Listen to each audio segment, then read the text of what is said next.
आप सब आशा करते हैं लोग बहुत ही बढ़िया होंगे। आज के इस वीडियो के अंतर्गत हम पॉलिटी जीके के बारे में बात करने वाले हैं, यानी भारतीय संविधान के महत्वपूर्ण एमसीक्यू क्वेश्चन के बारे में बात करने वाले हैं। तो चलिए बिना देरी के वीडियो को करते हैं स्टार्ट। उससे पहले आपसे एक छोटी सी रिक्वेस्ट है, अगर आप चैनल पर नए तो चैनल को सब्सक्राइब जरूर कर ले और वीडियो को लाइक जरूर कर दे।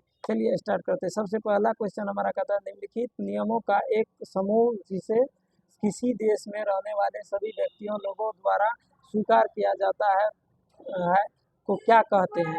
ए नंबर में है याचिका, बी नंबर में पत्र, उसके बाद सी नंबर में है संविधान, डी नंबर में है विधेयक। तो इसका राइट जवाब आपको देना है, तो इसका राइट जवाब आपको कमेंट सेक्शन में बताइए। इसका राइट जवाब अगर हम बताएंगे तो इसका राइट जवाब हो जाएगा ऑप्शन नंबर सी, यानी संविधान। चलिए अगले क्वेश्चन की ओर बढ़ते हैं। अगला क्वेश्चन अर्थात अगर हम पॉलिटी की बात करें तो यहाँ पे देखिए, भारत का संविधान देश का सर्वोच्च कानून है। यहाँ पे देखिए भारत का जो संविधान है वो सबसे सर्वोच्च है, यानी उच्च है, समझे।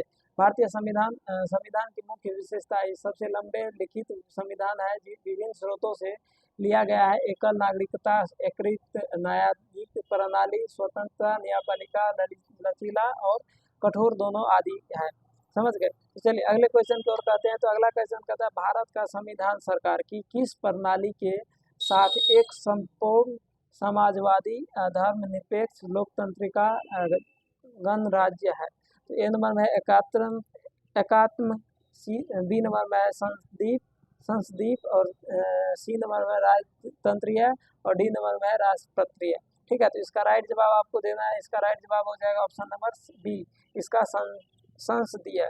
इसका चलिए अगले क्वेश्चन की ओर बढ़ते हैं। तो देखिए इसका जो अगर डिटेल में बात किया जाए तो भारत सरकार की संसदीय प्रणाली के साथ एक स्वतंत्र, संप्रभु, समाजवादी, लोकतंत्रिका गणराज्य है।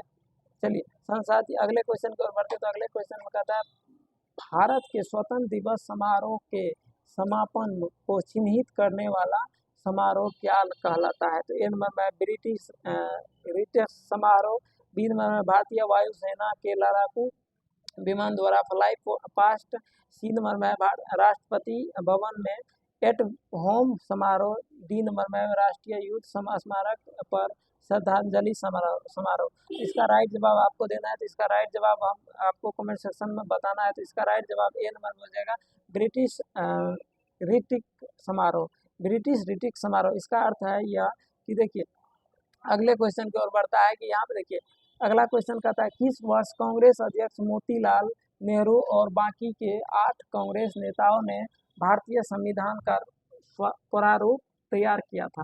ए नंबर में आपका 1925 ईस्वी में, बी नंबर में 1950 ईस्वी में, सी नंबर में 1928 ईस्वी में, डी नंबर में 1930 ईस्वी में। तो इसका राइट जवाब आपको देना है। तो इसका राइट जवाब आपको हो जाएगा ऑप्शन नंबर सी, यानी 1928 ईस्वी में कांग्रेस अध्यक्ष मोतीलाल नेहरू और बाकी ने 8 कांग्रेस नेता को संविधान रूप में तैयार किया था।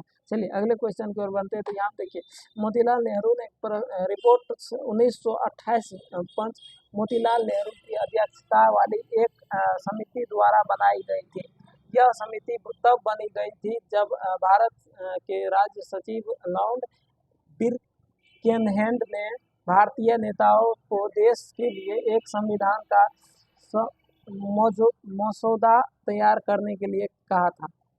अगले क्वेश्चन की ओर कहते हैं। तो अगला क्वेश्चन कहता है, किस वर्ष में भारतीय राष्ट्रीय कांग्रेस ने संविधान सभा की मांग की थी। तो ऑप्शन नंबर ए में है 1939, ऑप्शन नंबर बी में 1919, ऑप्शन नंबर सी में 1928, ऑप्शन नंबर डी में है 1934। तो इसका राइट जवाब आपको देना है। तो इसका राइट जवाब ऑप्शन नंबर आपको ए डी हो जाएगा, यानी 1934 ईस्वी में।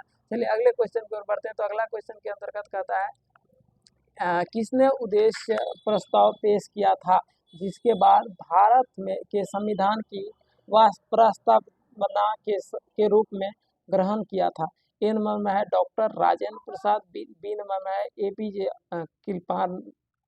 कृपलानी, सी नंबर में है जवाहरलाल नेहरू, डी नंबर में है BR अम्बेडकर। तो इसका राइट जवाब आपको कमेंट सेक्शन में देना है। तो इसका राइट जवाब हो जाएगा ऑप्शन नंबर सी, यानी जवाहरलाल नेहरू। चलिए अगले क्वेश्चन की ओर बढ़ते हैं। तो अगला क्वेश्चन में कहता है कि पंडित जवाहरलाल नेहरू ने उद्देश्य प्रस्ताव कब पेश किया था? 1964, 14 नवंबर 1946 ईस्वी को, 13 दिसंबर 1946 ईस्वी को, 15 अगस्त 1947 को और 26 नवंबर 1946 ईस्वी को। इसका राइट जवाब आपको हो जाएगा ऑप्शन नंबर बी, यानी 13 दिसंबर 1946 ईस्वी को जवाहरलाल नेहरू ने उद्देश्य प्रस्ताव पेश किया था। चलिए अगले क्वेश्चन की ओर बढ़ते हैं। तो देखिए इसका अगर डिटेल में बात किया जाए तो इसका डिटेल देखिए क्या है। 13 दिसंबर 1946 को जवाहरलाल नेहरू ने उद्देश्य प्रस्ताव पेश किया था। इस संकल्प के ने संविधान में निर्माताओं की आकांक्षाओं और मूल्यों को स्थापित किया। इसके तहत भारत के लोगों को सामाजिक, आर्थिक और राजनीतिक न्याय, समानता और मौलिक स्वतंत्रता की गारंटी दी गई थी। यह संकल्प 22 जनवरी 1947 को सर्वसम्मति से अपनाया गया था और संविधान की प्रस्तावना इसी पर आधारित है। चलिए अगले क्वेश्चन की ओर बढ़ते। तो अगला क्वेश्चन बताता है निम्नलिखित में से क्या भारतीय संविधान की प्रमुख विशेषताओं में से एक है? ए नंबर में है निरंकुश सरकार, बी नंबर में है आश्रित न्यायपालिका, डी नंबर में गैर धर्मनिरपेक्ष, सी नंबर में संघवाद। ठीक है, तो इसका राइट जवाब हो जाएगा आपका ऑप्शन नंबर संघवाद। संघवाद जो है वो आपका इसका राइट जवाब हो जाएगा। देखिए इसका कुछ पॉइंट है जो कि आपको हम बता देते हैं। भारतीय संविधान की विशेषता संघवाद, स्वतंत्रवाद, न्यायपालिका की स्वतंत्रता, प्रस्तावना, मौलिक अधिकार, निर्देशक सिद्धांत, धर्मनिरपेक्षता, कानून का शासन और उदार लोकतंत्र है। आप लोग समझ ही गए होंगे इसका अर्थ क्या होता है। ठीक है, चलिए अगले क्वेश्चन की ओर बढ़ते हैं। 10 नंबर क्वेश्चन में कहता है किन सभी देशों का अपना संविधान होता है? यानी कौन सा देश ऐसा है जिसका अपना संविधान है? तो देखिए ए नंबर में है साम्यवादी, बी नंबर में लोकतंत्रिका, सी नंबर में कुलीन तंत्रीय सर्वसत्तात्मक। तो इसका राइट जवाब आपको ऑप्शन नंबर बी हो जाएगा, यानी लोकतंत्रिका। ठीक है, तंत्रिक। देखिए सभी लोकतंत्रिका देश के में एक संविधान होने की सबसे अधिक संभावना है। जैसे ब्रिटेन का अपवाद है। संविधान वाले सभी देश जरूरी नहीं है कि लोकतंत्रिका ही हो। सही बात है, हर देश में अभी भी ऐसा लोकतंत्रिका नहीं है।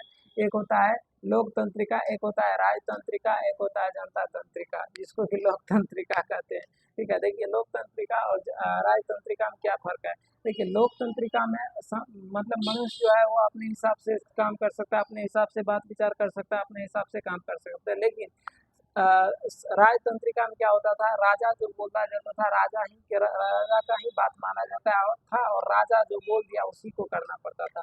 तो थैंक गॉड कि अपने लोग अब राजा के गुलाम नहीं है। जिसको कि राजा का गुलाम बोला जाता था, तो अपने लोग अभी राजा के गुलाम नहीं है। चलिए लास्ट क्वेश्चन की ओर बढ़ते हैं। तो देखिए 1946 ईस्वी में भारतीय संविधान सभा अंतरिम अध्यक्ष बनाया गया था। ए नंबर में सरोजनी नायडू को, बी नंबर में डॉक्टर सच्चिदानंद सिन्हा को, सी नंबर में एस सुब्रमण्यम अय्यर को और डी नंबर में सच्चिदानंद न्यासे को। इसका राइट जवाब ऑप्शन नंबर आपको ए हो जाए, मतलब बी नंबर हो जाएगा डॉक्टर सच्चिदानंद सिन्हा को। तो इस वीडियो को आज हम यहीं एंड करते हैं। अगर आप लोग को वीडियो पसंद आए तो वीडियो को कर दीजिए लाइक, चैनल पे नहीं तो चैनल को कर लीजिए सब्सक्राइब, और मिलते हैं इसी सीरीज के अंतर्गत अगले क्वेश्चन की ओर अगले दिन अगले वीडियो में। अगर आप लोग 2 रोज बाद देख रहे हैं तो यह हो सकता है कि अगला सीरीज आ भी गया हो, तो आपको लास्ट में मिल जाएगा वीडियो। कैसा लगा वीडियो कमेंट में ज़रूर बताइए। अगर आपको वीडियो में कोई समस्या बुझाता है, कमी बुझाता है, तो ज़रूर कमेंट करें। मिलते हैं नेक्स्ट वीडियो में, तब तक के लिए आपका दिन और आपका रात शुभ हो।